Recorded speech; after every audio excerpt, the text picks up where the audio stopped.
భద్రాద్రి కొత్తగూడెం జిల్లా కొత్తగూడెంలో తెలంగాణ జాగృతి నూతన అధ్యక్షుడిగా నియమితులైన డి.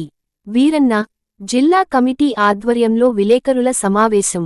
ఈ సందర్భంగా జాగృతి నూతన జిల్లా అధ్యక్షుడు వీరన్న మాట్లాడుతూ, విజయదశమి రోజున తెలంగాణ జాగృతి వ్యవస్థాపక అధ్యక్షురాలు శ్రీమతి కల్వకుంట్ల కవిత ఈ రాష్ట్రంలో సామాజిక తెలంగాణే లక్ష్యంగా రాష్ట్రవ్యాప్తంగా అన్ని జిల్లా కమిటీలు, రాష్ట్ర కార్యవర్గ కమిటీని అనౌన్స్ చేస్తూ ప్రకటన విడుదల చేశారని తెలిపారు.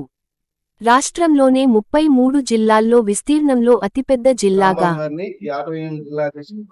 జరిగింది.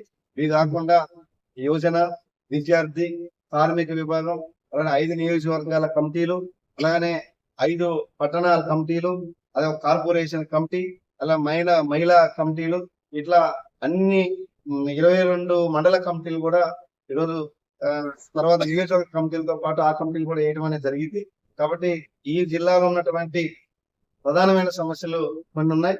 ఏదైతే దుమ్ముగూడెం ప్రాజెక్టు సంబంధించి ఏదైతుందో సీతారామ ప్రాజెక్టు నీళ్లు భద్రాద్రి కొత్తగూడెం జిల్లాకి తలాపనే గోదావరి పారుతున్నా కానీ ఈ జిల్లాకి నీళ్లు ఏర్పరుస్తుంది. కాబట్టి దాని మీద ఒక సమస్య. అలాగనే ఈరోజు ఏదైతే భద్రాచలం పట్టణం రాములవారేమో గుడేమో భద్రాచలం తెలంగాణలో ఉన్న పరిస్థితి ఉంది. గుడికి సంబంధించినటువంటి దేవాదాయ భూములు మొత్తం కూడా ఈరోజు ఆంధ్రాలో ఉన్న పరిస్థితి ఉంది. కాబట్టి ఈరోజు ఆ చుట్టుపక్కల ఉన్నటువంటి 5 గ్రామాలు పిల్లలు చదువుకోవాలన్నా ఆంధ్రాలో చదువుకోవాల్సిన పరిస్థితి ఉంది. కలెక్టరేట్ పోవాలన్నా 326 కిలోమీటర్ల కలెక్టరేట్ పోవాల్సిన పరిస్థితి ఉంది. అందుకని 5 గ్రామాలను కూడా తెలంగాణలో కలపాలని చెప్పని ఒక డిమాండ్ మీద ఈరోజు కవితమ్మ గారు పోరాటం స్టార్ట్ చేశారు. దానికోసం కూడా కృషి చేయడం అనేది జరిగింది. అలాగనే బయ్యారంలో సంబంధించి ఇప్పటికే బొగ్గుట ఇల్లందు ప్రాంతం మొత్తం కూడా కనుమరుగవుతున్న పరిస్థితి ఉంది. కాబట్టి ఈ స్థితిలో బయ్యారం గనులు తీసి ఈరోజు అక్కడ ఉక్కు పరిశ్రమ స్థాపించి మళ్ళీ ఇల్లందుకి పూర్వ వైభవం వచ్చే అవకాశం ఉంది. ఈ జిల్లాలో వేలాది మంది నిరుద్యోగులు చదువుకొని ఖాళీ ఉన్న అందరూ కూడా ఉద్యోగ అవకాశాలు కల్పించే అవకాశం ఉంది.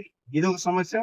అలానే కొవ్వూరు రైల్వే లైన్ మన భద్రాద్రి కొత్తగూడెం జిల్లాలో ప్రధాన హెడ్ క్వార్టర్ ఉన్నటువంటి కొత్తగూడెం పట్టణం ఈరోజు ఒక పక్క బొగ్గులు మూతపడుతున్న పరిస్థితి, కొత్త ఉద్యోగ అవకాశాలు లేవు, కొత్త మైన్ల అవకాశాలు లేవు. కాబట్టి ఈ స్థితిలో కొత్త మైన్లు తీయడం వల్ల, కొత్త బొగ్గుబావులు రావడం వల్ల, అలానే కొవ్వూరు రైల్వే లైన్ ఇక్కడ నుంచి ఎక్స్టెన్షన్ చేయడం వల్ల కొత్తగూడెం పట్టణం ఈ జిల్లా హెడ్ క్వార్టర్ ఉన్నటువంటి దీన్ని మరింత అభివృద్ధి చెందేదాని కోసం అవకాశం ఉంది. అలానే ఈ జిల్లా సంబంధించి ఇప్పటికే మన ఆదివాసీ జిల్లాగా ఉంది. ఇక్కడ ఉన్నటువంటి ఆదివాసీలు మైదాన ప్రాంత గిరిజనులు ఇప్పటికే వెనకబడి ఉన్న పరిస్థితి ఉంది. ఈ జిల్లా డెవలప్ కోసం ఈ రకమైనటువంటి చర్యలు తీసుకుంటే ఈ జిల్లా కొంత ముందుకు పోవడానికి కానివ్వండి, కొన్ని ఉద్యోగ అవకాశాలు వచ్చేదాని కోసం అవకాశం ఉంటుంది.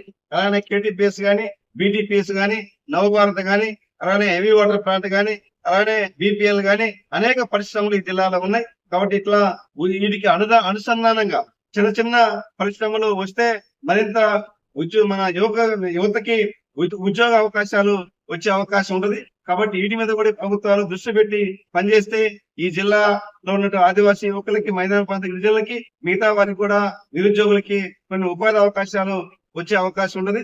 అట్లా కృషి చేయాలని చెప్పని కోరుతా ఉన్నాం. అలాగనే ఏదైతే హెడ్ క్వార్టర్ పట్టణం ఉన్నటువంటి చుట్టుపక్కల ఈరోజు 170 ఉంది.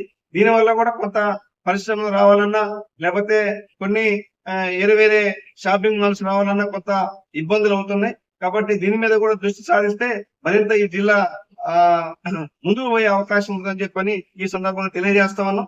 ఇప్పటికే ఈ జిల్లాలో 3 మంత్రులు ఉన్నారు. ఈ 3 మంత్రులు కూడా ఈరోజు జిల్లా మీద, ఖమ్మం మీద ఉన్నటువంటి దృష్టి భద్రాద్రి కొత్తగూడెం జిల్లా మీద లేదు.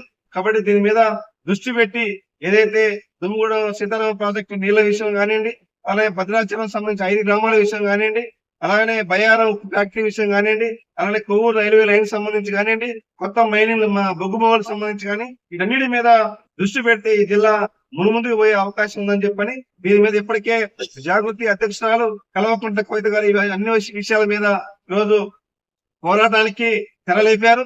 దీన్ని కొనసాగించడం కోసం కొత్తగా ఏర్పడిన ఈరోజు జిల్లా కమిటీ గాని, ఈరోజు మా జిల్లా అధ్యక్షుడిగా ప్రకటించిన నేను గాని ఈ టీం మొత్తం కూడా ఈ జిల్లాలో ఉన్నటువంటి సమస్యల మీద జాగృతి ఆధ్వర్యంలో కల్వకుంట్ల కవిత గారి నేతృత్వంలో ఆమె డైరెక్షన్ మేరకు ఈ జిల్లాలో ఉన్నటువంటి సమస్యల పరిష్కారం కోసం కృషి చేస్తామని చెప్పి సందర్భంగా తెలియజేస్తా ఉన్నాం.